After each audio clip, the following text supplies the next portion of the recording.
Hi guys, and welcome back to Topic Tuesday episode 25. If you've been able to watch any of the previous episodes, then thank you so much for watching and your support. Today I am joined by the magician, Victoria. Yeah, I will call you a magician. Love that. Who you might know as VDH Sleep on Instagram. We will, of course, as always, put all of her socials down below so you can find her and follow her. And today we're going to be talking about sleep training. So for all my moms out there that are watching this and maybe struggling and trying to fight through the night, we really hope that this can give back to you and provide you with information and knowledge that you need to potentially help your little one, or if you're not interested in sleep training, just knowing a little bit more. So first of all, welcome. Thank you for coming. Thanks. If you just want to introduce yourself briefly, let us know who you are, a bit about your experience and qualifications with your whole sleep training journey. Yes. Go for it. Hi. I'm Victoria. I'm an infant sleep consultant. I work with babies and children up to the age of 3. So from like newborn to 3-year-olds, because everybody struggles at different ages. So some people come to me when they're pregnant, actually, just to like learn about what to expect when they've got a newborn and how to kind of start shaping their sleep from birth, to be honest. That's very prepared, isn't it? Yeah, I actually get quite a lot of pregnant. That's amazing. Yeah, I quite like it as well because I can kind of restart the journey with them. I really like that. And then they'll often come back to me if they kind of hit a bump in the road, or which you always do. There's always different challenges with sleep, and I think that the majority of my clients always find that. Like we can, I don't know, say I work with somebody when their baby's 4 months old, then they want to go down like a nap drop at 7 months, and they'll come back to me and I can sometimes they'll just book in for like a 15-minute call or something just to like tweak things as they go, which is quite nice. And then I can kind of build a relationship with a lot of clients like that. Yeah. I feel like I've made quite a lot of friends as clients as well, which is quite nice. And I do generally just, I like talking to people. So that's why I love my job, because I actually just like to talk to people all day long. What's good. Which is nice. And I like to help people. And I think that that's a really nice part of my job. Yeah. They go from being very sleep deprived to then sleeping through. Although someone did tell me recently, actually, that when the baby started sleeping through 11 hours, they actually felt worse. And I was like, hilarious. Oh, no, that's not what I wanted. Before, you're basically running off like adrenaline, aren't you? Yeah. And probably some other hormone that makes us feel just fight mode. Yeah, and then I think you get the rest, and your body has to then adapt really to actually the rest that you can now get. It's mad. And I think I was talking to Victoria just before we press record now. I was saying, I think like sleep training when you have a little one is such like an emotive subject, because when you're not getting sleep and you're really struggling, like, well, in my personal experience, you literally feel like sometimes like the world's just ending a little bit because you're struggling to make it through the day. Yeah. And when you feel like you can find someone who can help you with that, it's literally like the best thing in the world. Just touching on my experience briefly with Victoria, I contacted Victoria. Well, actually, I just said to her, I can't remember when I spoke to you. I think it was 3-4 months. I don't think he was that old. Well, I'll go because I can probably look back through my emails and find out. But... yeah, but I was really, really struggling, and I remember I spoke to you. And within like 40 minutes, he was asleep. I think you gave me like 3 pointers, and it gave me so much like knowledge and like understanding of like how it works and what you need, because when you're a first-time mom, you don't really know. Like, no, I think that's why the pregnancy consultations actually are helpful for some people. Yeah.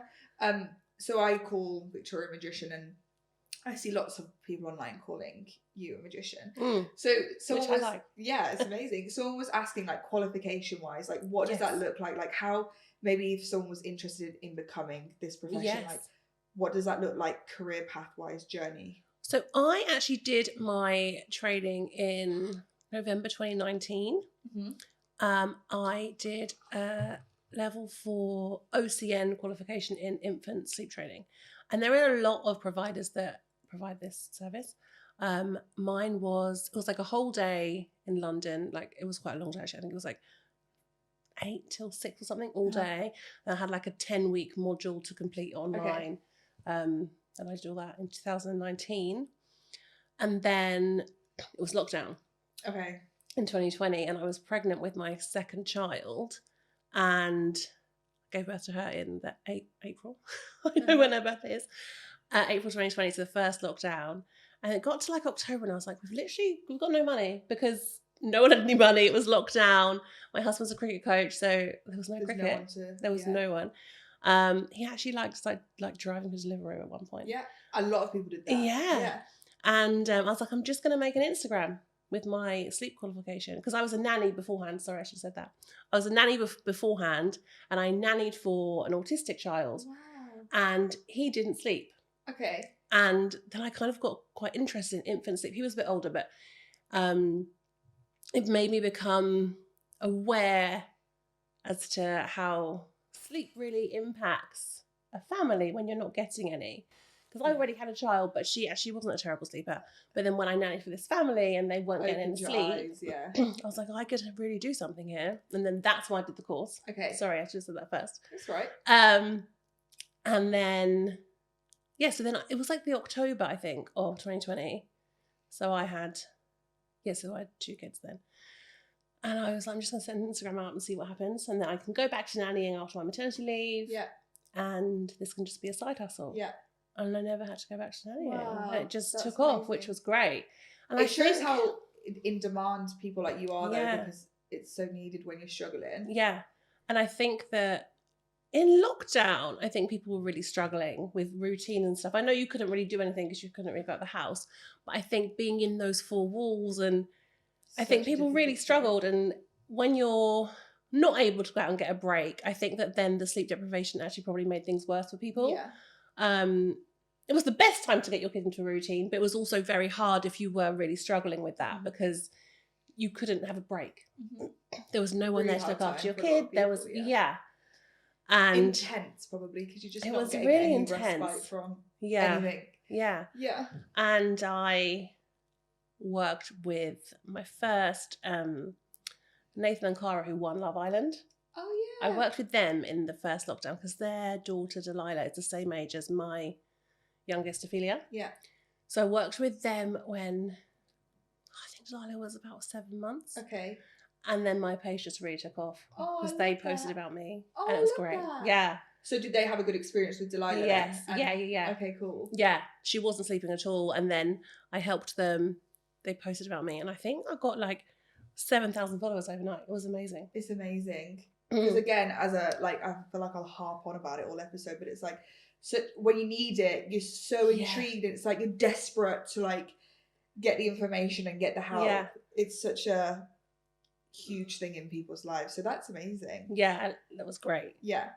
Very thankful to them because I feel like they really propelled my account and then got my name out there, which was great. Amazing. Yeah. And you haven't had to go back to nannying ever since. No. That's amazing. Yeah. And we were talking about this just before. I think sleep training can be like quite controversial. Like, yeah. And I would never make someone sleep train their kids. I'm not going to say like, I don't know, say you're close in with your baby, you're really happy with doing that. I'm not going to come over and say, right, you need to sleep train your kid, get them in a cot. Yeah. Because everything works differently for different people. Yeah.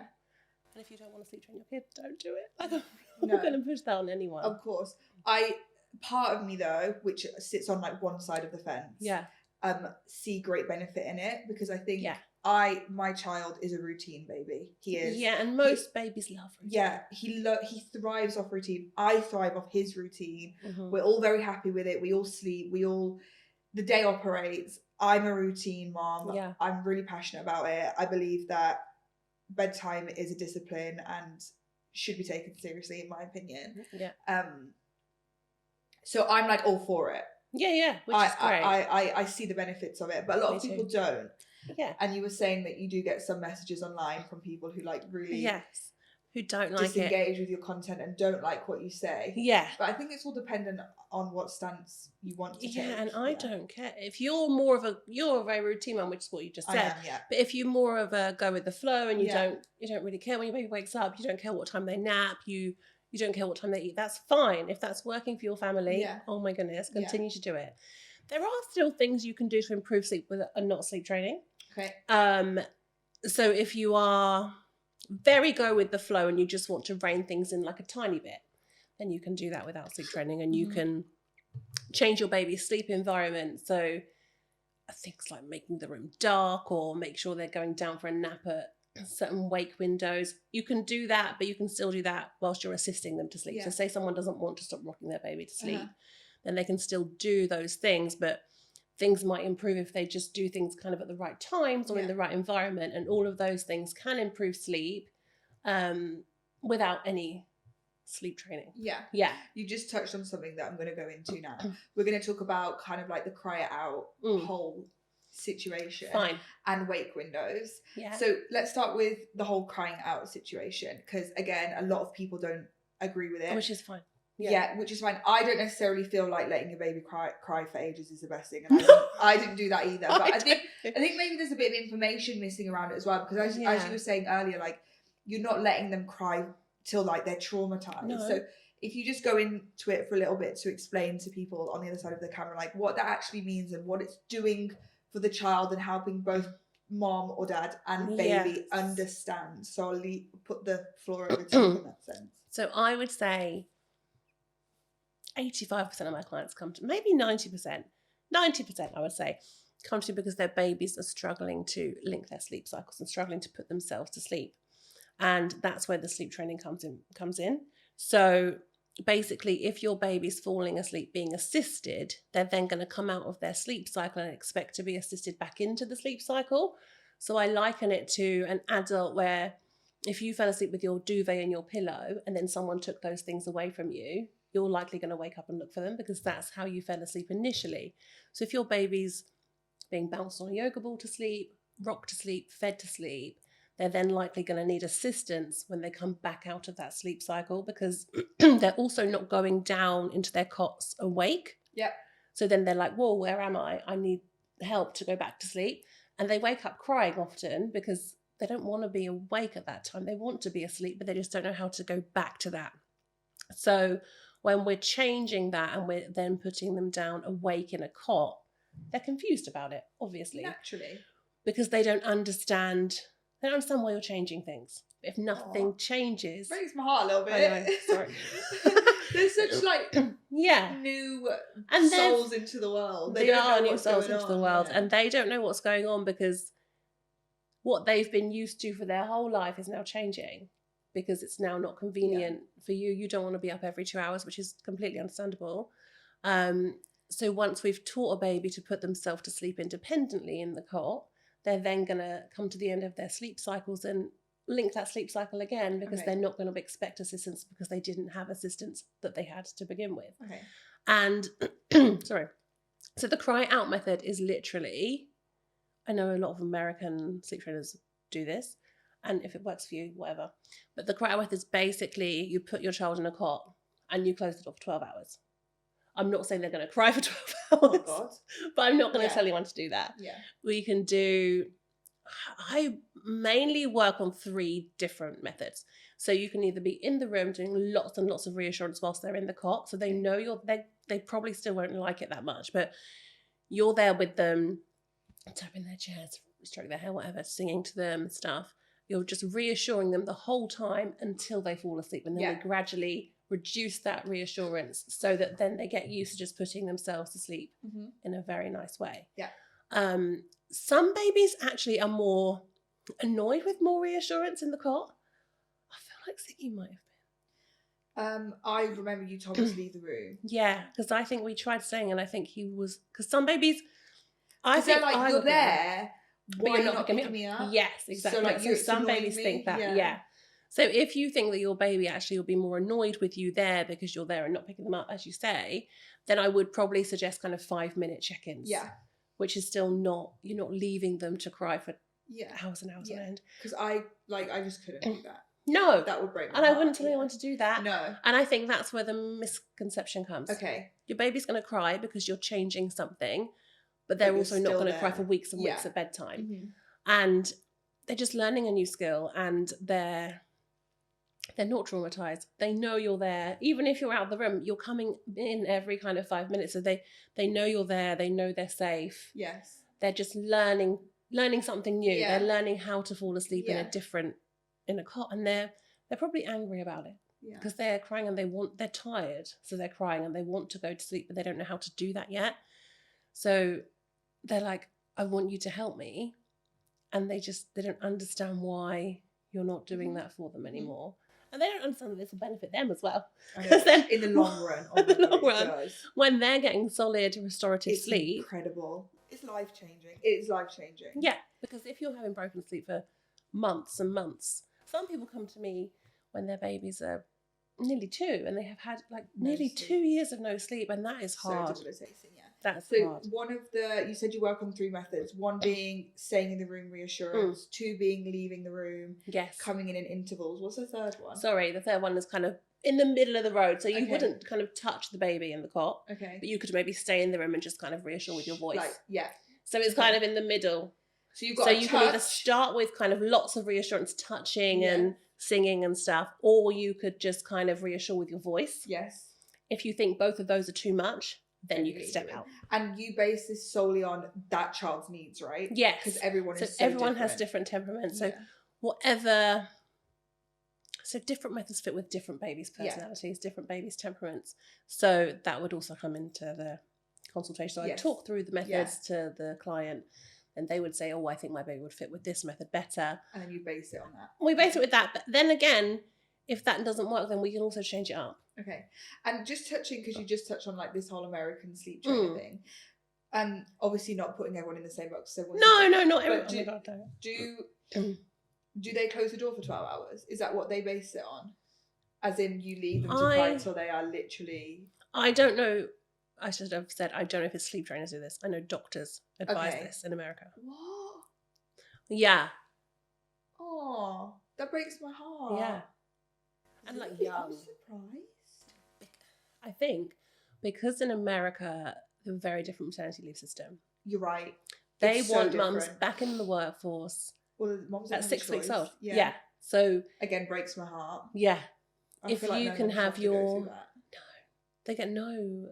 They're only legally meant to keep your job open for 6 weeks, I believe. Okay. I could be wrong, but my family live in New York, and I'm sure this is what my cousin told me. And so they want women back into the workforce as soon as possible. So if you go to your doctor and they say, "Is your baby sleeping through?" and you'll be like, "Oh no, I'm so tired," they will tell you to do that.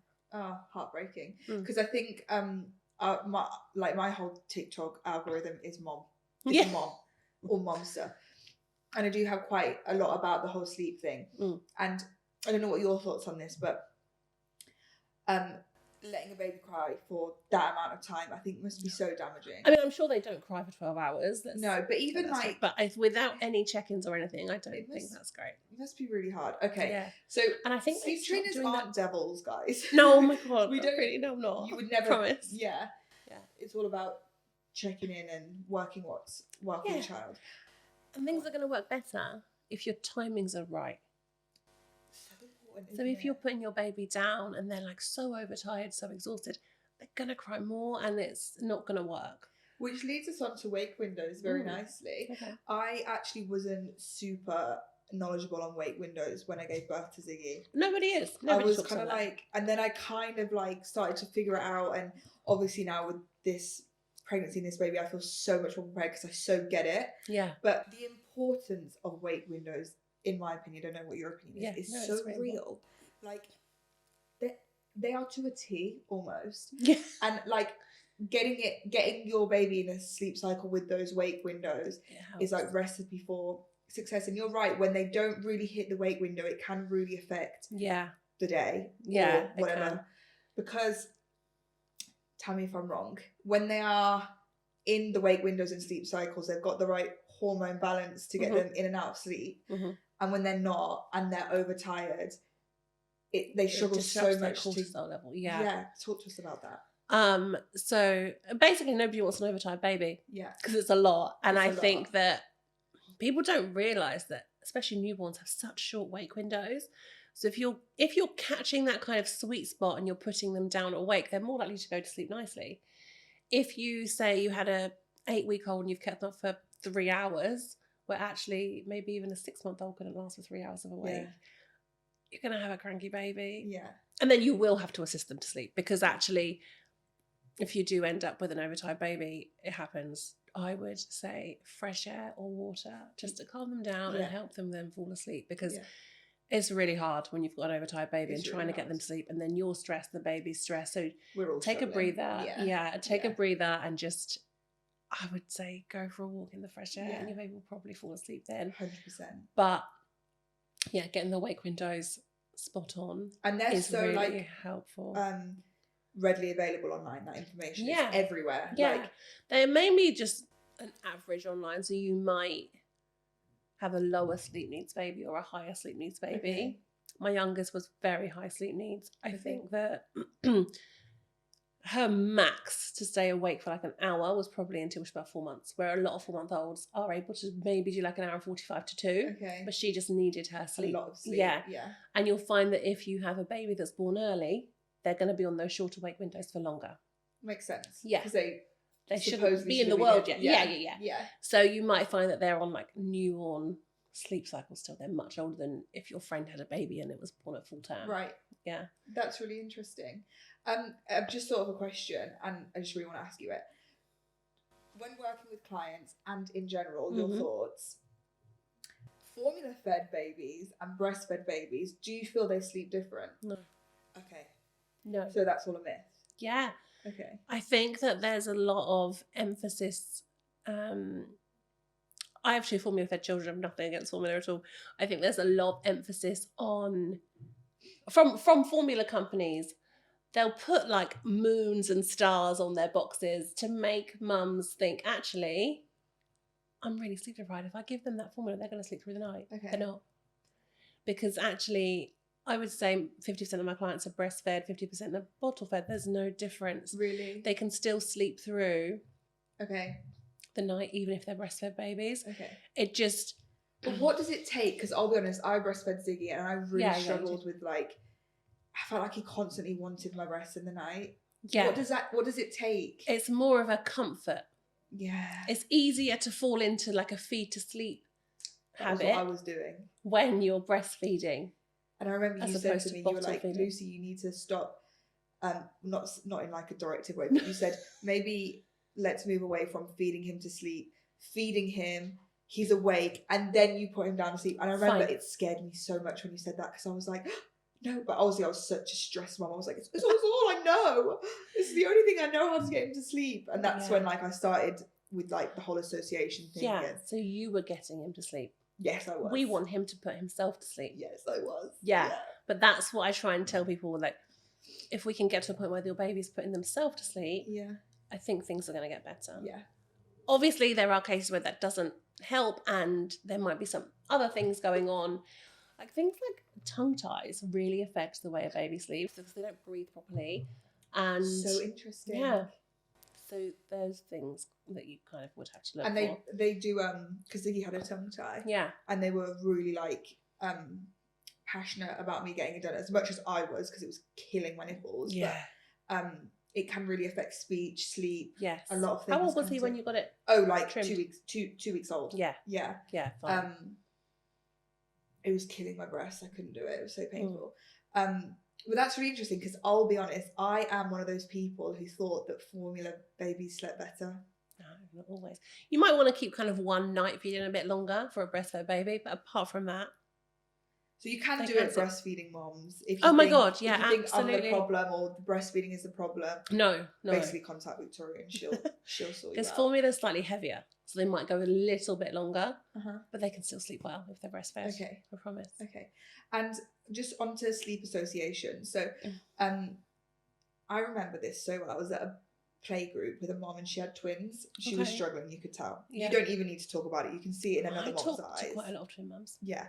And she was like, my whole day is based around the twin sleep. Like nothing comes before those boys sleep, because if something comes before it, my whole day is messed up and I'm then really unhappy. And she was telling me that they have to be at home, they have to be in the car, and they have to be in the dark. Okay. I could tell she was quite stressed and stuck on this. So when it comes to like sleep associations and having babies in the dark and maybe white noise, which I never used for Ziggy. He was not a white noise baby. But I know loads of people do use it. Talk to us a little bit about sleep associations and how powerful or not powerful they are. So things like white noise, yes, they're great. a white noise machine alone isn't going to have your baby sleep through the night. Okay. But they can be very helpful for if you live in like a noisy building, or if you've got dogs or something. So for nap times, white noise is great to kind of drown out the noise. I don't believe they always have to sleep in the dark. Like at home, I would do a dark room, but like if you're out and about, then just put them in the pram or the car at a similar time to the time you put them down at home. Yeah. And don't get too stressed about it. If you're at home for the naps, great. If you're not, don't worry. Yeah. Is what I'd say to that mum. I think that you can end up getting very stressed about being at home all the time. Yeah. That's what she said. She was like, I'm totally like, I won't leave the house. Like, we will be back at home for their naps. Lockdown would have been great for her. Yeah, she was very fixated on it. But if it doesn't bother her, that's fine. If you want to be at home for all those naps, then that's great. I actually used to love doing the lunchtime nap at home because I could make my lunch and maybe go and have a nap. Yeah, which I loved. But again, if we went out for the day, it's not the end of the world. You can buy a snooze shade for the pram, make it nice and dark. You can take a portable white noise machine out with you, put it in the pram with your baby. They might not sleep for as long because you're obviously out and about. But it's fine to have an occasional. Real life. Do you know what I mean? Yeah. I think that you can't just be at home every single day. Yeah. I think that there has to be some flexibility to your baby's routine. Yeah. Ziggy loved a pram sleep. Yeah. We'd go so long in the pram, and I did the whole what is it? The Scandinavian thing where you leave them outside. Yeah. Loved it. He would sleep for hours. That really interests me. How they do that. Okay. Because I see lots of pictures of people like in cafes with all their babies just kind of lined outside. I think it's really good for them. Yeah, me too. The fresh air is great. Ziggy slept the best that way. I literally would just be staring at him and he'd be like on a third hour of sleep outside. And I'm like, are you good? I'd keep checking his breathing and stuff, but he loved sleeping outside. Yeah. And way more than sleeping inside. Yeah, there is something to that. But fresh air is so powerful. Yeah. Okay. My baby was sleeping through the night and now they are forever waking up. Why? Fine. This could be a few things. I don't know how old your baby is, but if they've just gone through the 4-month regression, that can really disrupt sleep. So basically, before the 4-month regression, your baby doesn't have proper sleep cycles. So your baby could probably be assisted to sleep before the 4-month regression and still sleep quite well. And then what happens is during the 4-month regression, your baby's sleep cycles mature to like adult sleep cycles. So if they're used to being assisted to sleep before the 4-month regression and then they're being assisted after it, they're now coming out of a sleep cycle and need assistance to go back into it, whereas they didn't have that sleep cycle before. Okay. So it might be that your baby might have a sleep association, or it could be that your routine's slightly off during the day. I can't really give an answer to the routine because I don't know how old your baby is. Yeah. But maybe look on my page for kind of, I've got a pinned reel actually that's got sample routines for all the different ages. Yeah. So maybe take a look at that and see if it's a routine-based issue or if it is a sleep association issue. And just touching on it, so you believe in the whole regression thing? You think it's real? That one. That's a real one. Yeah. Okay. The other things, so online you'll probably see that there's regressions between kind of 8 and 10 months. I see people talking about 12 months. Regressions all the time. All the time. Someone said to me the other day about a 6-month regression, and I was like, no, that's new to me. Okay. The 4-month regression happens any time between 12 and 20 weeks. Okay. So it won't happen dead on. Yes, because that's when their sleep cycles mature. But these ones that you see, like the 8 to 10 month, the 12 month, the 18 month, they're not really real sleep regressions because nothing is happening with their circadian rhythms. Okay. But things around those ages happen. So in terms of the 8 to 10 month one, your baby might learn to start to crawl. Yeah. The 12-month one, your baby might start learning words. So it's more like developmental rather than sleep.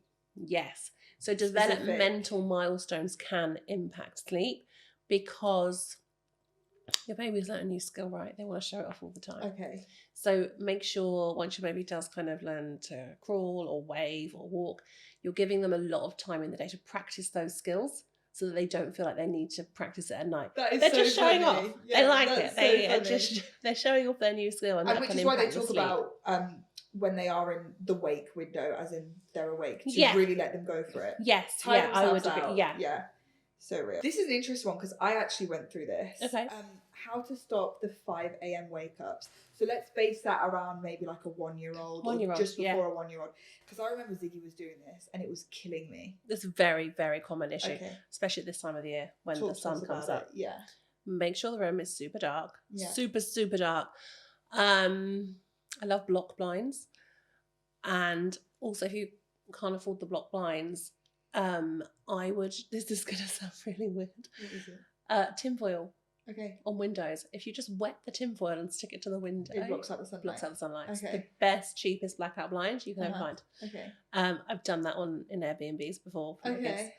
And 5 a.m. Sorry. If your baby's waking up at 5, say they're, I don't know, over 1 and they're having milk straight away. Yeah. This can become a habit. Okay. And they wake up at 5, you're giving them milk, you're kind of signalling that it's time to start the day. Okay. So I wouldn't, after 1, they wouldn't need the milk anyway in the morning. So I would just do breakfast at 7.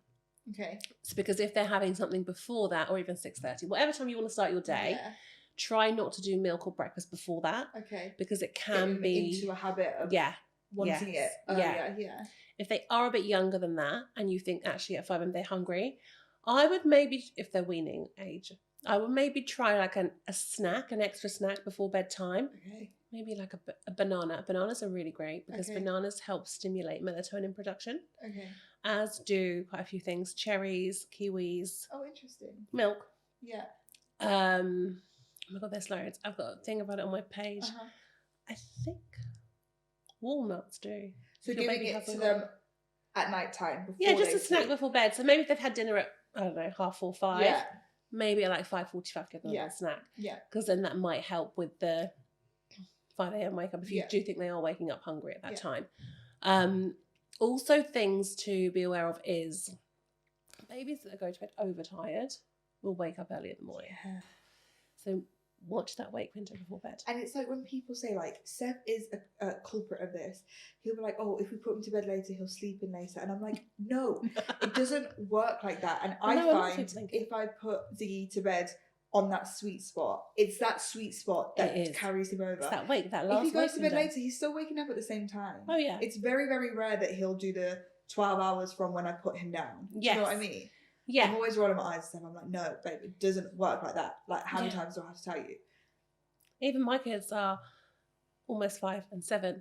And what time do they go to sleep? Between 7 and 8. Ophelia like 7, Aria more like 8. But even if I put Aria to bed at 10, she'll probably still wake up at 6:30. Yeah. And then she'd just be ratty and miserable, and I don't want to do that. And also, what I noticed with Ziggy, and this might not be for everyone, but I noticed that the temperature of the room also really affects what time he wakes up. Fine. I don't know if that's like a thing or not. Yeah, temperature of the room can be a little bit of a sucker for maybe making it a little bit too cozy and warm. And he kind of, I don't know if he wakes up maybe a bit thirsty. Not sure. Oh, maybe. But when the room's cooler. Yeah. Not as in cold, as in like, it's not the right temperature, but just on the cooler level. Yeah. He sleeps in longer. Don't know if that's a thing. I do too. Yeah. I sleep better when it's a cooler room. Yeah, me too. Yeah. So maybe it is a thing. Yeah. So optimal temperatures between 18 and 22. Yeah. Obviously in the summer, if you can't keep it like that, don't worry. Yeah. I think a lot of people can become really fixated on you do the room temperature. In the summer, if you can't control it, honestly, don't panic too much. Just make sure that your baby's obviously not wearing loads and loads of layers. Because then they can overheat. Exactly. But if it's out of your control, try and relax a bit more. Someone said, this isn't a question, but she's a wizard. It's the best money I've ever spent. Oh, I love that. How do I survive the 4-month sleep progression? Have a drink if you want to drink. 4-month sleep progression. Which is the real one that you think. Which is the real one. That's the brain development. That's the... You can survive it. Yeah. How? I would say, actually, even... that baby might already be 4 months. I would say, even before the 4-month progression, if you can get your baby to self-settle, then you're not going to feel it that much because they'll already know how to do it. You could start some kind of gentle sleep training after the 4-month sleep progression, I would say. Okay. And that would help. If you don't want to do sleep training, then try and ask for help. Get as much rest as you can. Maybe everybody hates it when I say this.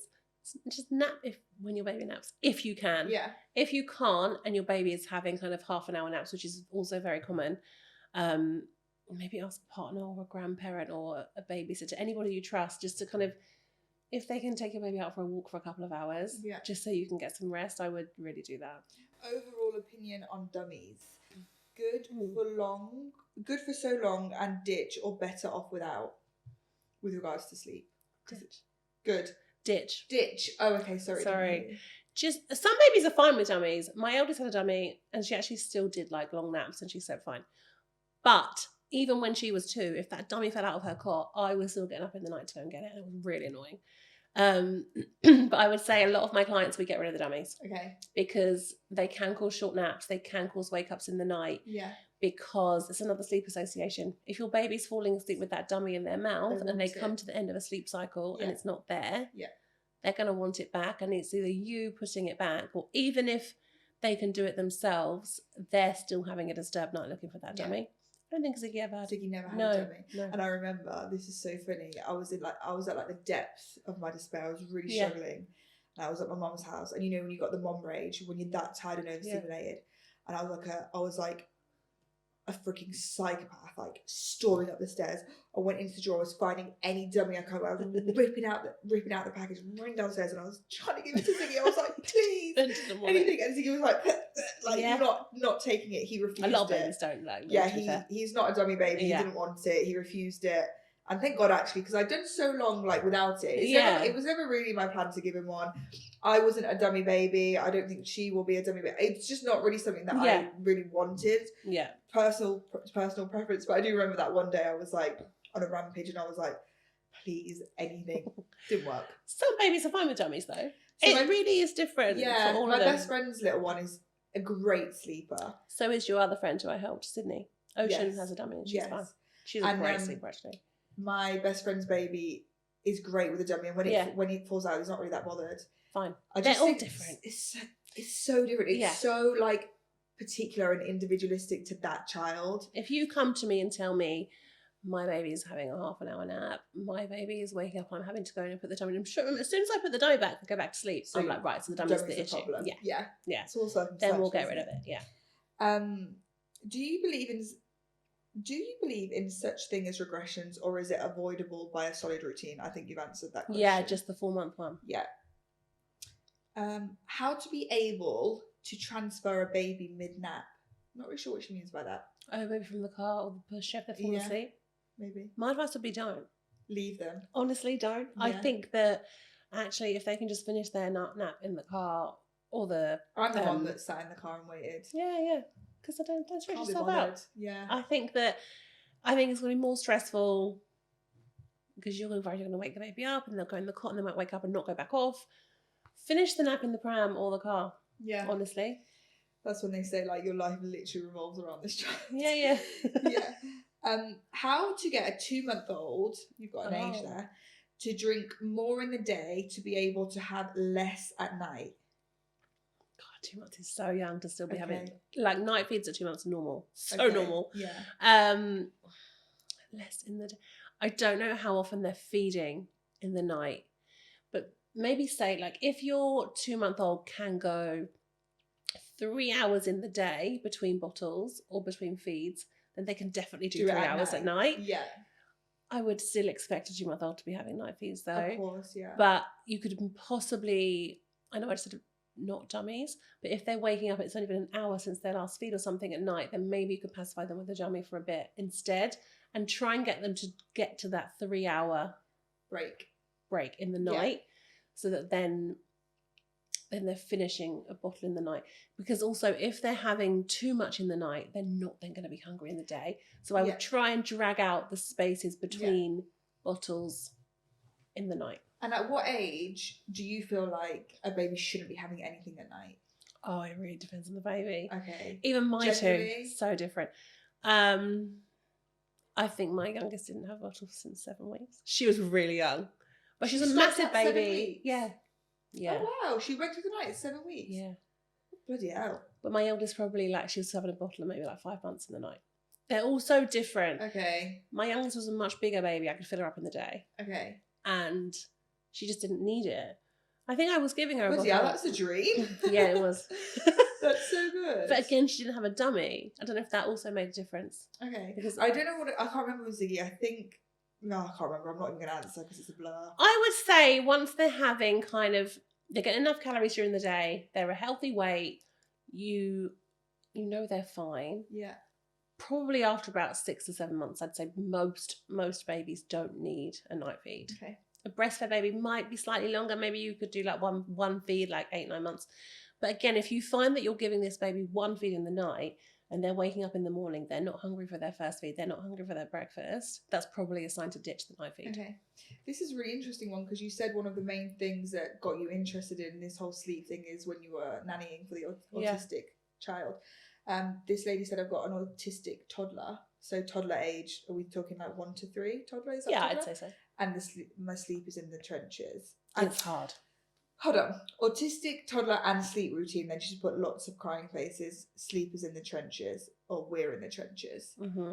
Do you work with autistic children, or?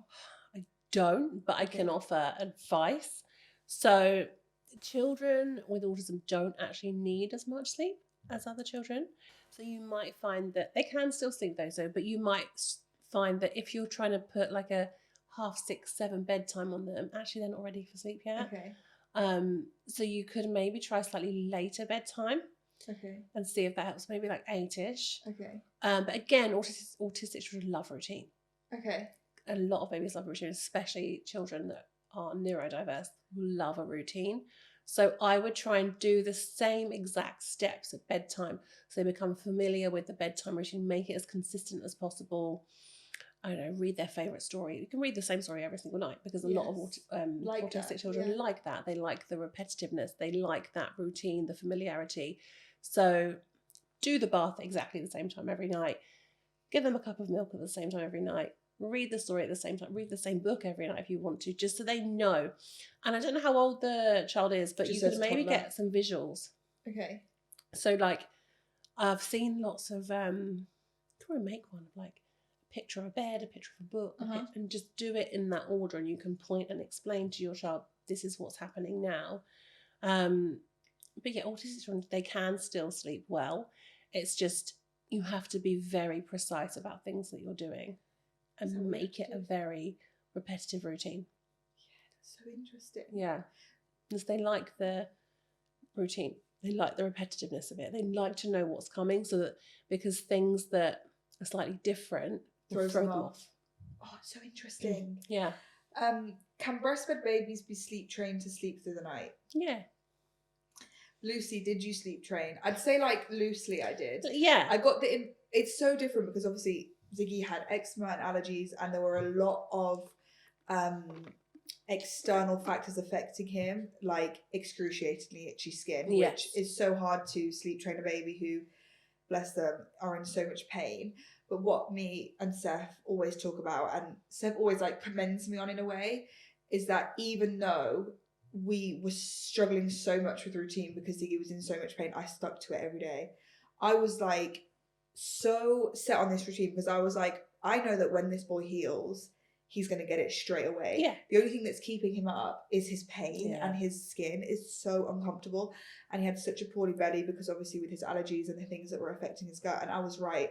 As soon as he was healed, he slept through the night. Like that time he went through. Yeah. Yours was more, go on. Like sleep shaping. Yeah. So he then knew what to do when he was then well. He so knew what was going on. He just couldn't do it because he was in so much pain, and he just wanted his mom or dad. But I just did not let that routine slip. And I was anal about it. I'll be honest, I was. Yeah. But I was like, and also I think when you're self-employed, because I was doing work full-time and mom full-time, I was like, if I don't nail this and I just let him sleep willy-nilly, I will never get anything done. Yeah. I need the routine. Like a lot of people say to me like, oh, he goes to bed so early. And I'm like, yeah, because then I can work. Like I need to go to bed. Anytime between 6 and 6:30. Oh yeah, fine. And he'll go through till 6:30, 7. Yeah. Although this morning he slept in till 8:10. You said he's a bit unwell at the moment. He's unwell. Yeah. But still, that was quite alive of him. I was like, nice. Are you alive? But yeah, I'm a routine mom. I don't care if people think I'm anal about it. It's how the days work. It's how I can work. And he thrives off it. Yeah. So yeah. Most children do. Yeah. My daughter is 20 months and she still doesn't sleep through the night unless she's in my bed. Help. Fine. She knows your bed's an option. Yeah. I think that a few tough nights of your bed not being an option anymore. Okay. And I think she'll get it quite quickly because she's older, so she'll understand, and I think she'll adapt quite quickly. Again, you can use one of the 3 methods that I talked about earlier, and just, I was going to say explain to her, she's only 20 months, but just let her know that her cot is where she's. I assume that she starts the night in her cot anyway. I assume so. I'm not sure. Yeah. But they definitely understand at 20 months. Yeah. It's I think almost so. 2. Yes. Yeah. So just explain, make her bedroom as inviting as possible. Do lots of playtime in her bedroom, not in her cot. Yeah. I will say that because I want the cot to be somewhere that they sleep, not somewhere that they play. Okay. At what age do you think it's a good idea to transition a cot to a bed? Not until the very earliest 3. Really? Sorry, don't do it yet. Why? We've already done it, but it's Oh, have you? And it's all right. a dream, not Perfect. a problem. I mean, he's But how long has he been in the bed? About 2 weeks. Oh, not long, and he's nearly 3. Yeah. Yeah, fine. He's 3 in July. Yeah, that's fine. We just found he was ready for it because he was acing his sleep. He's been, fine. Ever since he healed, he's been an epic sleeper. Yes. So epic. So we felt like he was really ready for it, and we redid his room. Nice. So we were like, this is a nice timing for him to understand, and he's been great. He's rolled out twice, bless him, but we've made like a soft landing still. Yeah. It's a tiny bed. It's so low, but still. But it hasn't affected him. He hasn't woken to get out. He hasn't left his room. In fact, I think he doesn't really get it that he can leave the room and get out of the bed. Good. Like, he doesn't come up to us in the morning. He still says, Mama, I'm awake. As in, like, come on, come and get me. Good. So we haven't had an issue with it yet. Fine. What I see is a lot of people think, so say the 20-month-old, they're having an issue with the sleep. And they think, actually, maybe we'll do a bed. And then that's going to be too young because it's easier to work on sleep when they can't get out of something. Because if your 20-month-old is used to coming into your bed and then you take them out of a cot and you try and sleep train them in a bed, they don't understand the visible boundaries of that age. Okay. Before closer to 3, they don't understand the visible boundaries. That's why I say 3. Okay. But I see that a lot. So say you've got an 18-month-old or a 20-month-old and you then think, oh, their sleep's really bad in a cot. I'm going to put them in a bed. It makes sleep so much worse. Okay. Because they don't understand the invisible boundaries. So get the sleep right first and then to a bed, but as close to 3 as possible. Okay. How to stop motion/bottle feeding to sleep. My child is 2.5. He's still having 1 hour nap in the day. Oh, nice nap time. That's good. Yeah. I like the nap. The bottles can go in the bin. Okay. Sorry. You always come for me when I talk about no bottles for toddlers, but they don't need them. NHS guidelines is to get rid of bottles after 12 months. And at 2.5, I feel like you could make that a thing. You could do like, I don't know, a bottle fairy or something, make it up and make it not a fun game. They won't like getting rid of it, but you could give them maybe a cuddly toy they're now going to take to bed with them instead of the bottle. Yeah. And make it like the dummy fairy. The bottle fairy's taken away your bottles and taken them to babies that actually need the bottles and give them a toy instead. Yeah. That, to me, I'm not an expert. It sounds like your baby is just taking complete comfort from your motion and your bottle. And it's just about breaking it, which is sad for every mom because you want your baby to feel at their most like coziest, comfortable, most safest place. But it's a negative now, a negative association. Yeah, we don't need that anymore. So I think they're turning into little adults at this stage. Like, that's Ziggy's age, and I look at him and I'm like, you're a teenager. Like, it's crazy. Yeah. How they just like grow up. It's crazy. Yeah, I would just put the bottles in the bin, but do it in a creative way. Yeah. This is an interesting one, and I'm going to give my opinion, and I'll be interested to see your opinion on my opinion. Okay, nice. So my 8-week-old won't be put down. Nights are tough. Now, in my opinion, at 8 weeks, I don't blame the baby for not wanting to put down. Yeah, that is so tiny. Yeah. So tiny, especially as you said, if they were maybe early. Yes. Like, I think they're still a part of you at that age. Am I wrong in saying, like, hold that baby? No, I love a contact nap for a newborn. Okay. I think it's great. And I always, I think this is why my youngest slept through so young, because I think I cuddled her to sleep and then I would swaddle her so tight. Let's talk about swaddling then. Do you think it's okay? Because they still feel like they're being cuddled. Maybe that's this lady's answer. If she's not swaddles. doing that. Yeah, I think swaddles might be the answer. So for your kind of bedtime routine at that age, you could maybe even put them in the swaddle, do their last feed in the swaddle, burp them, and then put them down so they still feel like they're being cuddled to sleep. That's such a strong. I'm so glad you raised the swaddle point, because with Ziggy at a similar age, I remember again me and Seth being first time parents and not knowing what we were doing, but we didn't swaddle him, and we weren't getting it. We were like, what's going on? Like, we can't, the nights aren't. And then we swaddled him, and he was like back in his cocoon, and he was so cozy. And they've he been slept. Inside you for so long. They're Swaddles tight in your room.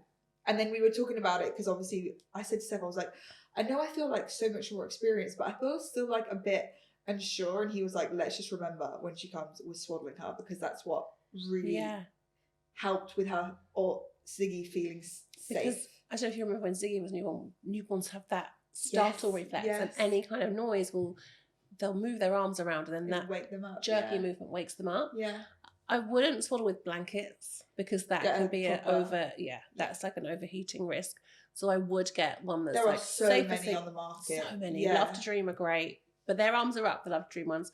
Or Amazon just do these like newborn like 3-pack. I think I have like, where you just wrap, with the Velcro. Wrap, perfect, because it's weighted like a sleeping bag, so you're not going to overheat your baby in there. Yeah, swaddles are so effective, I think.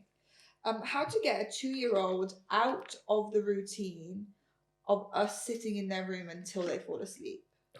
Could you start moving closer and closer to the door? I don't know if maybe they're sad. If they're already by the door, you could do this thing at 2. You can do this thing where you do like check-ins, but not really. So you could say, right, I'm just going to pop out and go to the toilet. I'll be back in a minute. And you pop back in 30 seconds. Then you pop out for a minute. I'm going to turn the oven on, and you come back. So your toddler knows you're always coming back to you. And the idea is you spend longer and longer out of the room, and eventually they'll fall asleep in their room without you there. So I would try that. Okay. Yeah. That sounds good. At what age should you introduce a bedtime routine? Whatever you want, honestly. Yeah. I know a lot. I've seen some people do it from 2 weeks, which I think is quite young. But whenever you want to. I think the earlier the better, but 2 weeks maybe too young. Yeah, it's too young. Too young. I think I did it 6-7 weeks, but just very basic kind of follow the wake window, maybe do a little bath. Yeah. And then they can just kind of sleep. If you've got like a Moses basket or something in the lounge, and then just maybe do their last feed. I remember Ziggy loved a bath. It knocked him out. Yeah. Knocked him out. That's nice. My 7-month-old baby is rolling onto their front and then waking due to feeling stuck. Question mark. If they can roll onto their front, they're fine to sleep like it. So I would actually let them find their own comfortable position on their front.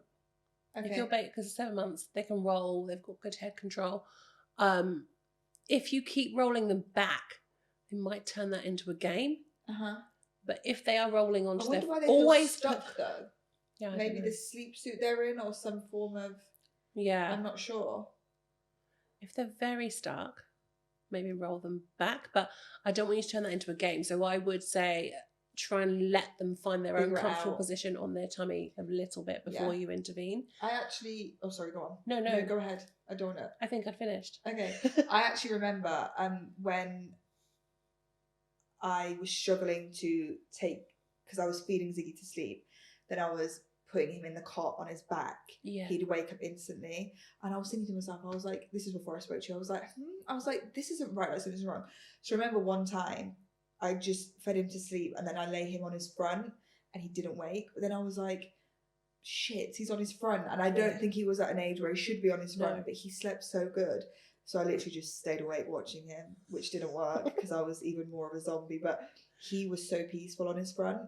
Interesting. I wonder if it was his reflux, his tummy. Because he had bad belly. But what I would say, always put them down on their back. Sorry. Say again. Always put them down on their back to sleep. I know you say if they roll onto their tummy to sleep, then that's fine. But always lay them. Why is that? Because they can breathe better on their. It's for SIDS risks. Yeah. And at what age do you feel like they can be elevated, i.e., mini pillow? I wouldn't use a mini pillow really. No. I don't think they need a pillow until they're in a bed. Oh, so because Ziggy's got one now. Yeah, that's fine. Yeah.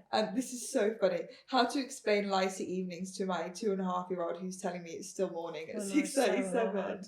It's so funny. It is funny. Can you explain the seasons and how that works? We have this with Ziggy. Yeah. When it's bedtime, I said, "Come on, Ziggy, it's bedtime." He says, "Mommy, it's light outside." I said, "Yeah, but the moon is coming." Yeah. The moon is coming. Also, last night, actually, the moon was out and it was still bright. Yeah. Because my 4-year-old keeps asking me. And I was like, "No, Ophelia, look, the moon is actually in the sky. It's just because it's springtime now, so it stays a bit later." So just make sure their room's super dark. Yeah. But Ziggy associates night with moon. So if I talk about the moon, or if he can see the moon, or if I say like, "No, baby, the moon is coming." Yes. He's like, "Okay, the moon is coming." He really associates moon and sun with day and night. So we always talk about the moon, even though it's still light outside. And he so gets it. Yeah. And you can also get like okay to wake clocks on Amazon. Are they even Tony things that everyone talks about? No, it's different. A Tony box is like it tells stories, but an okay to wake clock, you set it, so it's got like a picture on the front, like an LED screen, and like the moon can come on at like 6 p.m. And the sun can come on at like, I don't know, whenever you set it. And do you like that kind of thing? I like it for slightly older toddlers, maybe like, probably Ziggy's age. 3 would work. 3 and 4, that would be great. Well, I'm lucky because I just have to say the moon and he gets it. Yeah, but for a toddler that might not get it, I think an okay to wake clock might be good. Also really helpful if they're waking up at 5 a.m. because they can see that the moon's still on that clock. Yeah. And they'll know that they can stay in bed. And when Ziggy has done that, just giving personal experience, you can take it if you're not. What we say is the children are still sleeping. Yes. And he's like, "Okay, children are still sleeping." And he goes back to bed. It's actually my mom who started that because we were on holiday and he woke up really early and he was in my mom and dad's room on that day. We were at a wedding, so they had him. And my mom was like, "Hell no, is he waking up at this time?" Because it was a time difference. Not really, no. Oh, okay. But it was a small boutique hotel, so all the rooms, and Ziggy's like a confident loud boy in the morning. And my mom started saying like, "Ziggy, the children are still sleeping," and he really understood it. I'm the furthest from the flesh of Jesus Christ, but I do think it is about finding things for your child that they understand. Yes. So that one sentence, Ziggy knows it's not time to wake up. Yeah. And when we talk about the moon, it's time to go to bed. It's just finding things that work because they're all so different and all so different. They have such different understandings of things at that age as well. Yeah. I feel like when their imaginations are so different. Yeah, so different. What age should we start self-settling the baby with? If you can do it before the 4-month regression, I think that's great. Like 3 months, very gently. Like I remember just putting my youngest down. I can't remember my eldest a lot. Putting her down awake and just lots of reassurance and like in the swaddle probably still. Yeah. She'd be swaddled. She'd be in a nice mood because I'd get her in that sweet spot of the wake window. You want to put your baby down when they look like they don't need a nap. I know that sounds absolutely ridiculous, but my father-in-law once said, I was putting her down, and he was like, "She's not ready for a nap." I'm like, no, she is. And I'd put her down and she'd just go to sleep. The one thing that makes a mother rage, when someone says they're not ready for sleep, I'm like, you don't know, like, shut up. Yeah. So I hate that. It kills me. Yeah. And I remember I would just put her down and he'd be like, "Has she gone to sleep?" I'm like, yeah. And like the optimal you feel so smug about it, don't you? The optimal kind of sleep on set is between like 10 and 20 minutes. If it's less than 5, the baby's probably overtired. Yeah. So yeah. What is the most important factor to get right before/during sleep training? What would you say is like the number one thing? I think the wake window sweet spot. I think that if you're putting them down at a perfect time. I agree. I think that that's great. My baby is so unsettled at night and he wakes multiple times. Don't know why. Any tips would be helpful. Oh, I don't know. There could be lots of things going on. Yeah. Could be eczema or allergies like Ziggy. Could be that they're relying on too much assistance to fall asleep. Could be the wake windows off. That's really hard. And I don't know how old your baby is. Yeah, that's a hard one. How to stop breastfeeding my 1-year-old at night? So I would do the last feed, still do it at bedtime, but always have something in between the feed and going to bed. So you could start a new bedtime routine of like, I don't know, feed, bath, book, bed, or even bath, nappy on, feed, pajamas and sleeping bag, then a book and then bed. So just try and have something in between the feed and going into bed to break it up. and offer a different kind of reassurance until they fall asleep. Interesting. Someone's just spoke about teething and how it's really affected their little one's sleep. 20 months old, keeps waking up at 1 a.m. or 5 a.m. I am breastfeeding. Any advice? I'm going to tell you that teething doesn't really affect sleep. Does it not? Sorry. Maybe like a couple of days, but not really. So if you think your baby's teething, I would just do kind of like some teething powders or something before naps, before bedtime. I really like those Ashton Parsons.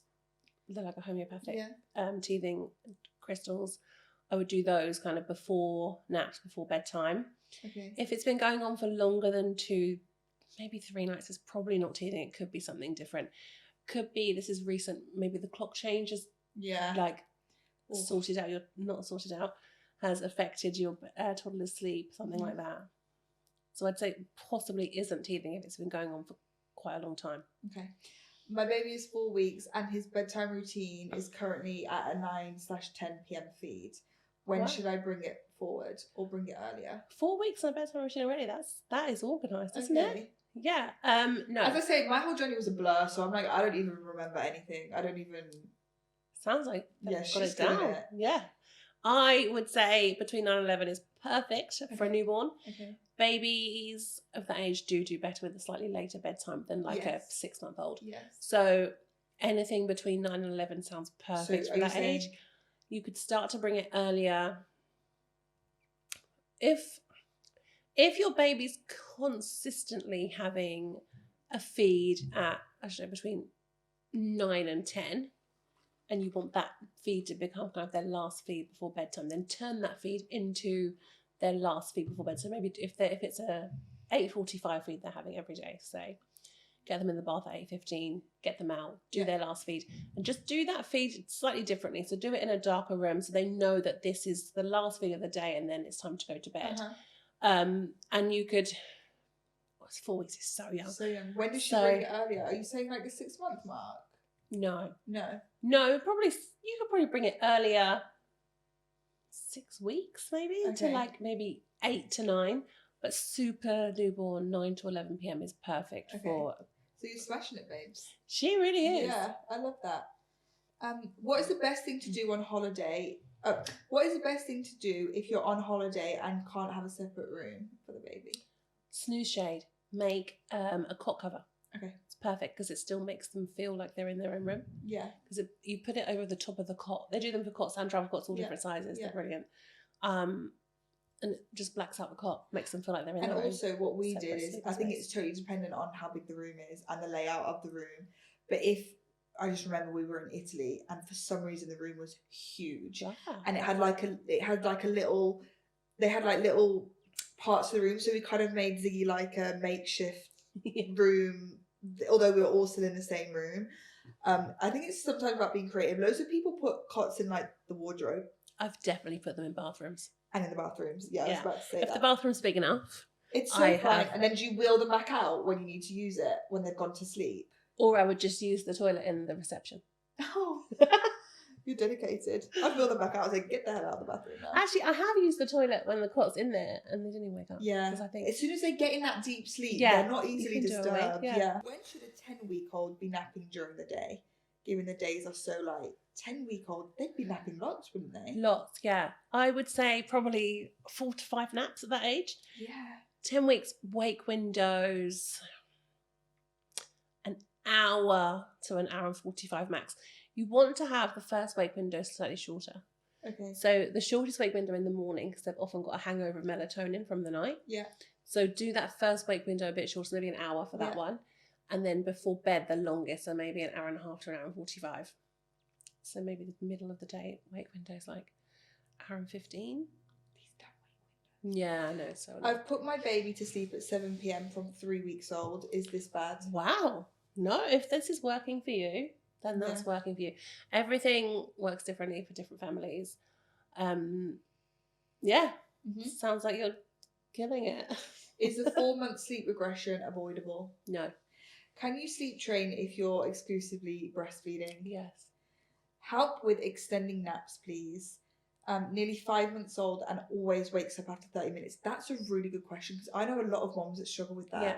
When the babies just don't go for long. Could be the dummy, if they've got a dummy. Uh-huh. Because again, during the day, a sleep cycle is between 30 and 45 minutes. So if your baby's assisted to sleep, then that could be what's waking them. But also, some babies don't extend naps naturally until about 7-8 months anyway. So you might want to do slightly more naps in the day as opposed. So some 5-month-olds, if they're having kind of a solid 2-hour nap in the middle of the day, say, they might be on 3 naps a day. Yeah. But if they're only getting half an hour, you might just want to do more frequent, shorter naps, maybe 4 or 5 naps instead. And if the short naps are not affecting bedtime or nighttime, it then is what it is. Yeah, sorry. Some babies are short nappers. Is it possible to sleep train without any crying? No. So no, but we can do things like of sleep training. They will cry equals they will cry. No, because you can do other things to improve sleep that aren't sleep training, like I spoke about earlier. Yeah. You can make sure their environment's great, and you can make sure they're going down at like a nice time. But generally, if you're sleep training and you want to teach them to fall asleep independently, which is what sleep training is, they're going to be unhappy about it because you're changing something that they're not used to. Yeah. But again, if you don't want to do that, that's fine. But it's also not going to be, for weeks and weeks on end. Is there anything you can do to help naps on the go? My baby only naps at home. Yeah, you can get a snooze shade for a pram. Mm-hmm. I'm really calling snooze shade out a lot in this podcast. You are. Shout out to snooze shade. So it's so interesting though, because Ziggy loved on-the-go nap in the car. Would sleep for hours if we did a long journey. Nice. Yeah, really lucky. My kids didn't do long naps in the car. Oh, I loved it. But if your baby's struggling to do long naps, I do think snooze shades are great. Okay. Especially in the summertime, because actually they're like UV protection as well. How to get my 4-month-old to stop using my nipple as a dummy and needing it in his sleep? Nipples were invented before dummies, so that's the OG. Yeah. A dummy. But again, it's a sleep association, so try and at bedtime do something in between the last feed and bedtime. Yeah. Even if it's something small like putting their sleeping bag on. This is an interesting one. 2.5-year-old, so Ziggy's age, which is why I can relate, refuses completely to have a nap. Okay. But he's exhausted and he keeps falling asleep at 4 p.m. Oh, so annoying. It's so hard. Because actually, I feel you. Some 2.5-year-olds have dropped naps by that. Yeah, Ziggy does refuse a nap. Yeah, so you just do early to bed. Yeah, he goes at that time, he's pretty much whenever. Even if he has a nap, he'll still go at that time. Yes. But the funny thing is with this age, I agree with her because sometimes I look at Ziggy and I'm like, you are exhausted. But he refuses point blank because they're stubborn and they've got their personality, and obviously he started nursery. Yes. Refuses a nap at nursery. It's too much going on. It just doesn't. So it's such a funny age. I would try and power through, maybe get them in the bath 5:30 and then go straight to bed. Yeah. If they really don't need a nap. If you can see they're really struggling, then maybe go out for a drive at 1ish and see if they'll just have a little car nap. That's sometimes what I would do as well. I'd plan a day sometimes now. If I need to do a journey, I'll do it around that time, and sometimes he does fall asleep. Because even just a quick half an hour in the car might make all the difference and stop them falling asleep at 4ish. What to do during a bedtime routine when my toddler, so again, probably that 2.5-ish, 3 mark, is going through separation anxiety? Lots of kind of one-on-one time. Okay. Maybe they're at nursery. Because if they're at nursery and then they're not spending as much quality time with you. Mom. Yeah. I would, it's hard as well if they've got another baby as well. I don't know if they have. But I would try and cut out even 20 minutes at the end of your day just to have time with your toddler. Yeah. And hopefully that will help kind of fill their cup a bit of time with you. And that should help with the separation anxiety. So just something like some special kind of one-on-one time. I don't know, play their favourite game or read their favourite books together. Just something one-on-one. Yeah. My 2.5-year-old keeps screaming and waking up in the night. 2.5? Oh, that's very annoying. And night terrors are a thing at that They are. They can start about 18 months. Night terrors are hard. Night terrors are really hard. Caused by overtiredness though. Okay. And really weirdly cheese. Yeah, I've seen that. Yeah. So if your baby's having cheese for dinner, don't do it. Yeah. try and do an earlier bedtime. And I don't know how often, she didn't say how often it's happening. No. Also, I think in that, you've just got to use Mother Nature. Like, if she's terrified and something's happening in a bad dream, you just got to be there for her. Do you know what I mean? I agree. And pat her back to sleep or whatever. Comfort her. Yeah. Yeah. Because adults have bad dreams and we wake up and we feel awful and we feel like we need a cuddle. So you can't deprive their imagination's really developing at this age. And I think just get her out of the cot, give her a cuddle. If it's happening a lot, it could be overtiredness or something she's eating. I've experienced that with Ziggy recently. He's woke up a few times, not screaming as in like a night terror, but I can tell that he's had a bit of a bad dream about something. And all he wants to know is that you're there. Yes. So you just have to walk in the room and say, Mummy's here or Daddy's here. Yeah. Give him a slight rub on the back and he literally like nuzzles back in. It's like they just want to know that you're there. And I feel like at that age, you can't not give that to them. No. Any tips? I have a 3-year-old and a 1-year-old. Neither of them sleep through the night. The 3-year-old has never slept through the night. I've never sleep trained. Always gone to them when they're cried. Don't know what to do.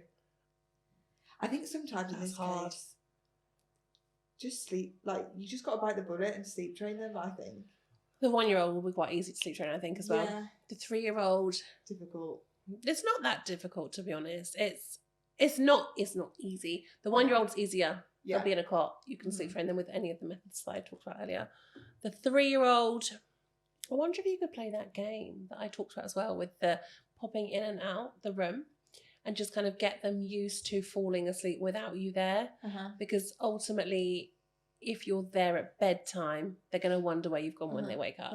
And at 3 years old, they're obviously very aware that you're there and you've been there for their whole life, which is great. That's fine. But if it's now inconvenient, then I would start to leave the room at bedtime. And with the 3-year-old, you can explain that this is they new. Will get it. And you can explain this is going to happen. She also said, I'm knackered. I would be too. Which is why I do think, and I would say to anyone, if around kind of like the 12-month mark, you're still not getting full night's sleeps, to sleep train, because you're nipping it in the bud. And you're getting them into the routine when you can. I think when they get older, it gets so much harder. So if you haven't mastered it, or they haven't mastered it, or whoever hasn't mastered it, like by that kind of like maybe 10 to 12 months, I don't know how you feel, but like don't not do it, because in the long run, it will save. I would say years of sleep. When you've had enough of sleep deprivation, I would try and do something about it. Yeah. Some people don't mind it for a long time, and that's also absolutely fine. But this lady's exhausted, so I would try and get your 1-year-old falling asleep in the cot, and I would try and get your 3-year-old to also fall asleep without you in the room. How to transition my 2.5-year-old from co-sleeping into her big girl bed? Co-sleeping for 2.5 years is a long time. It's going to be a big adjustment for her, but if it's a bed, I'd maybe start with a cot. Okay. If you can't, if you've just got a bed, fine. I think that you're just going to have to explain to her, because I think, again, she might understand. Some 2.5-year-olds have a great understanding. So you could explain to her that this is your new bed. Try and get her excited about it. I think that's the key part. Try and get her excited about it. And don't leave the room for the first night, because I think that because she's been co-sleeping for a very long time with you, she's going to be really confused about going into her bed anyway. So stay with her. Don't sleep in the bed with her, but just sit on the floor, read some nice bedtime stories, explain to her that you're going to wait there until she falls asleep.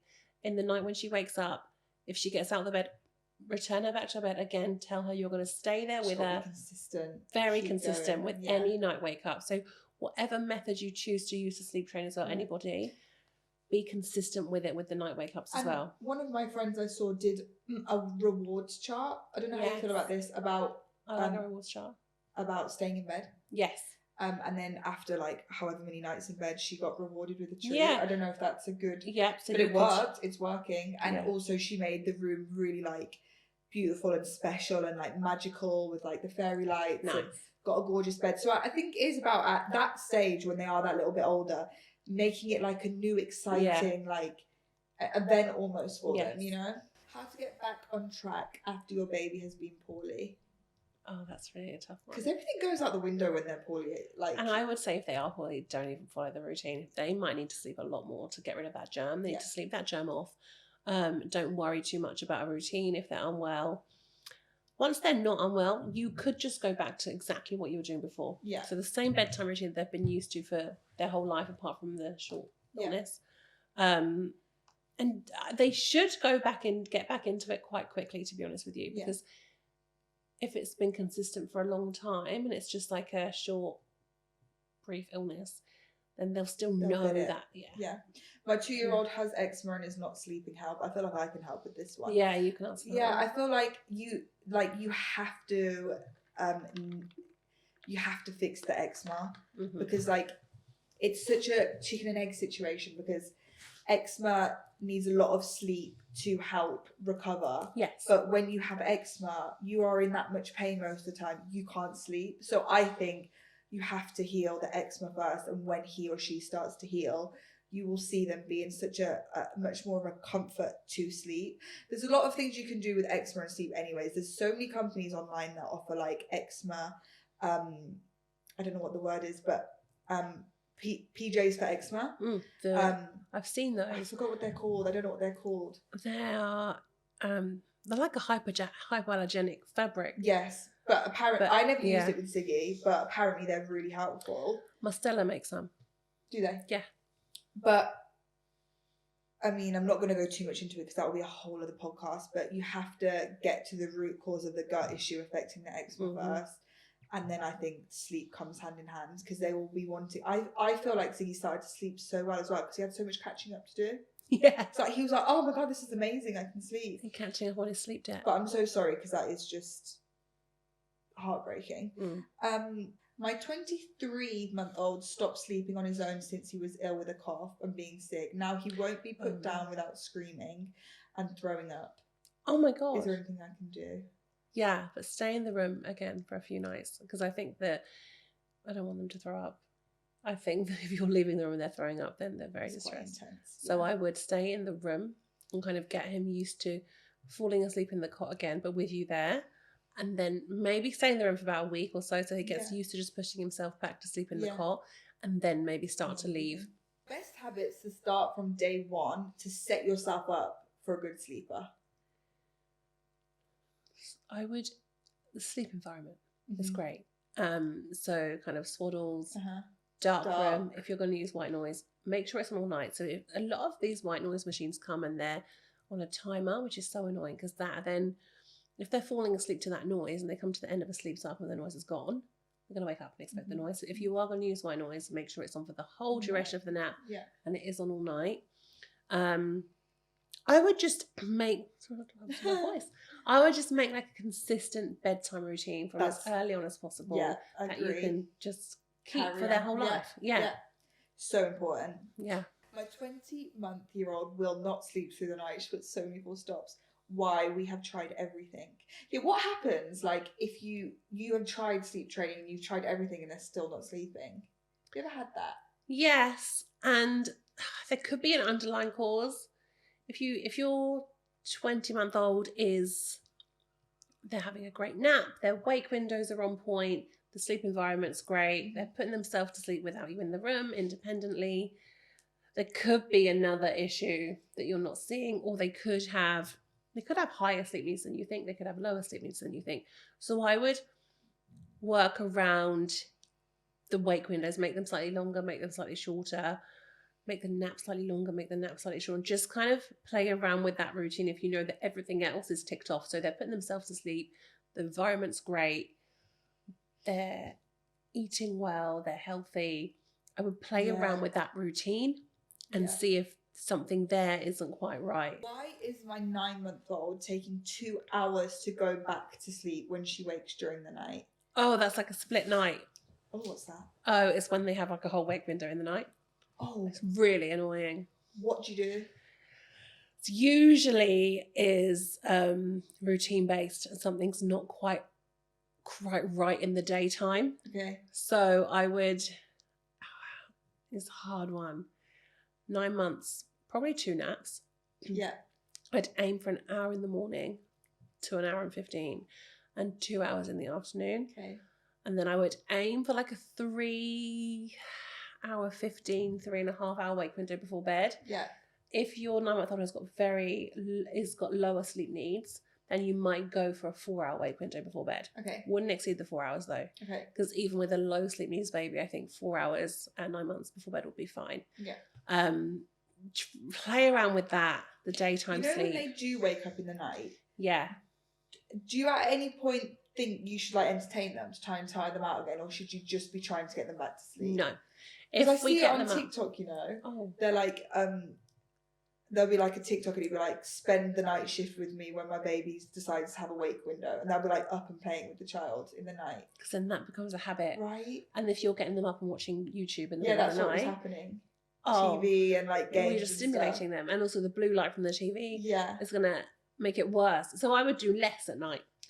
I would respond like you would at any other nighttime wake up, right?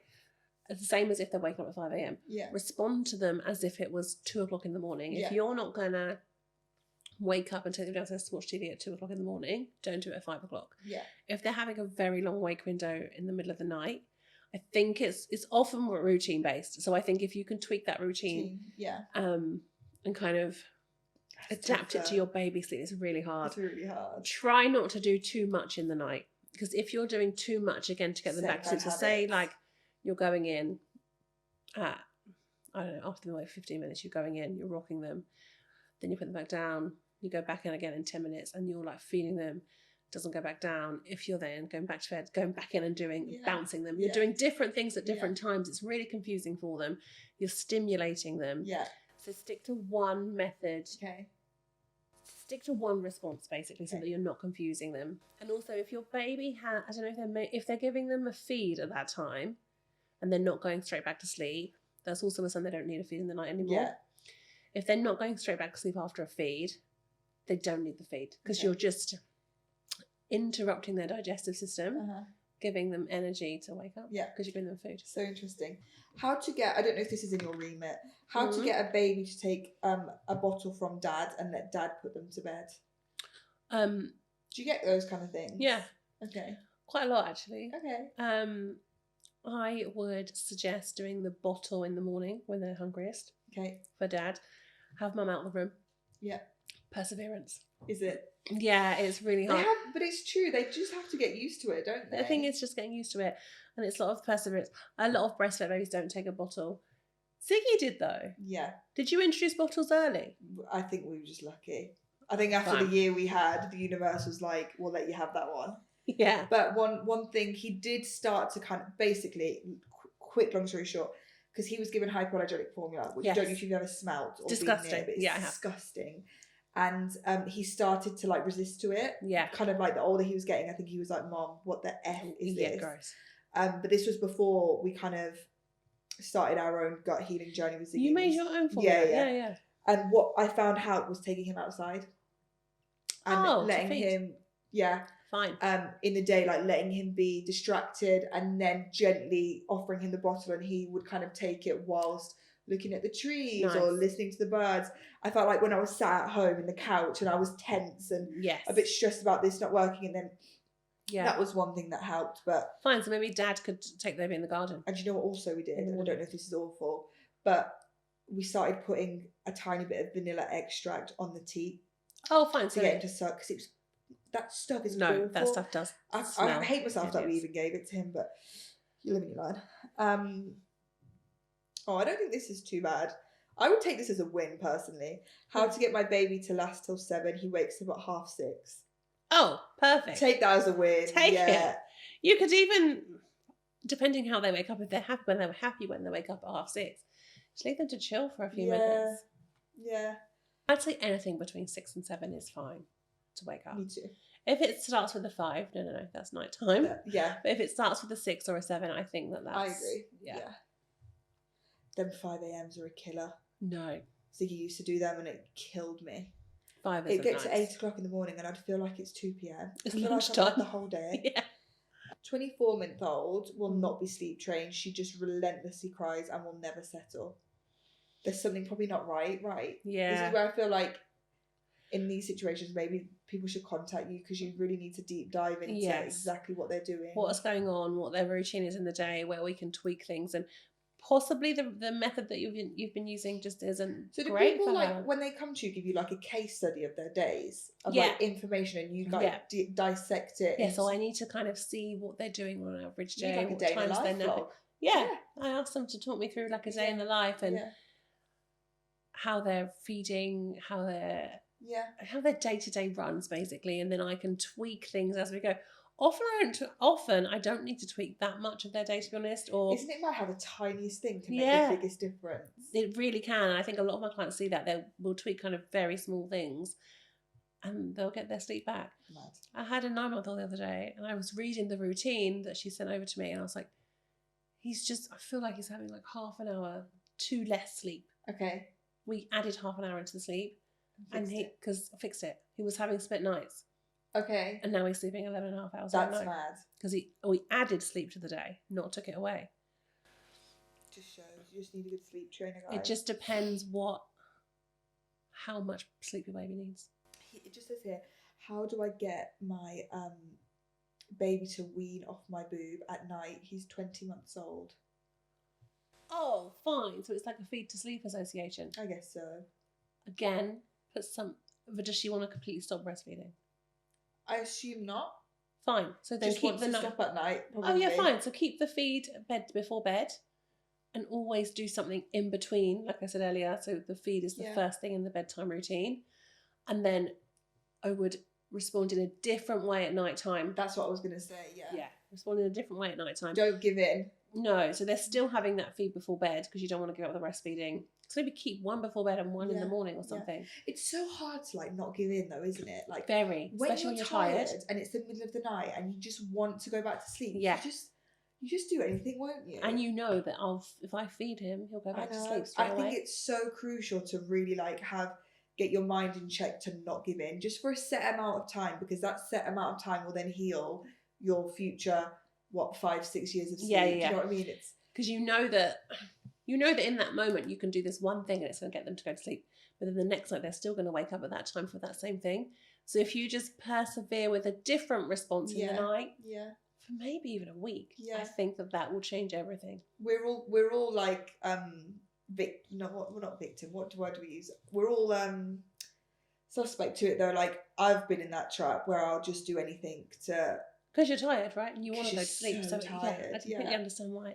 Everyone does it. So that's the end of the Q&A. What I would say is that if you've been listening to that and you've been able to take snippets from different questions or different cases that we've been talking about, Victoria's Insta and details will be at the bottom. And I hope I can say, please just reach out because she does need kind of like the whole picture to really understand. As she just said, she changed 30 minutes of one baby's routine and it fixed everything. I think it's so individualistic and particular. It's so hard to answer when you don't really know like the full picture. But I think it's so interesting. Thank you for coming. It's so informative, and as I say, it's such an emotive topic for women and mums and dads who may be struggling and will do anything to make it work, because you do get to a point where the adrenaline runs out and it does. The hormone runs out that why do we keep talking about this hormone? What hormone is it that keeps you in that fight mode where you just it's adrenaline. You just keep going and you will keep going. A superwoman, it runs out at some point and you're just like, oh my god, I just want my sleep back. And when they do sleep, it's like the most life-changing, like best thing in the world. Especially if you've not had it for so long. And then you get your sleep back and you kind of feel like you again. After you give birth and you don't really feel like you, and then you're sleep deprived, and then after that then you can feel a bit more restored. What I would say is, and correct me if I'm wrong, you know how they talk about like the newborn trenches? Are they like, they're the newborn trenches for a reason, right? Because on that such early age, when your baby's like, 2 weeks old, 3 weeks old, 4 weeks old, they're not meant to have it all together. Like, you're meant to be no one's got it. Although that lady on Q&A, she sounded like she really had it together, But it's normal to not have it together, and it's normal to be in the trenches, and it's normal to be a bit kind of like all over the place, then would you say from like the 3-month mark is where things should start to be you playing? might start to feel a bit better like 6 weeks. Yeah. Once you kind of get into a bit of a rhythm with 6 it, weeks, and your baby isn't starting to get into a rhythm a bit. Yeah. Because they need to learn as well, right? They've been in a cushion sack for 9-10 months. They've got to figure it out with you. So just take a deep breath. I know which you again, probably... in the early days, that's why they just love to contact nap on you, which is totally fine. So normal. To be honest, I don't mind a contact nap for any age, if I'm honest with you. I think that even at 6 months, I would still always do, when I do plans for people, if they've got a 3 nap day at 6 months, I'd always keep one as a contact nap. Okay. Because I quite like it. Because then also if you're out and about and you need to get them to sleep, you know you can still rock them to sleep and they can have a contact nap. Yeah. Or if they're in the carrier and they're close to you. Carrier naps are great. Yeah. You can go out and get your steps in, you can get until some fresh your back air. is breaking. I don't know about anyone else. Oh, I don't know if it's the carrier I had, but bloody hell. My back was broken. Get a different one for this. Yeah, I think it was the wrong one. Fine. Anyways, that's off on a tangent. Thank you so much for listening if you've made it this far to the end. Thank you again, Victoria, for coming. Yeah, she really is a wizard. So as I say, if you need her, you know where to find her. Please like, share, comment, subscribe, whatever you can do to support the cause, and we'll be back soon with another episode. Bye. Bye.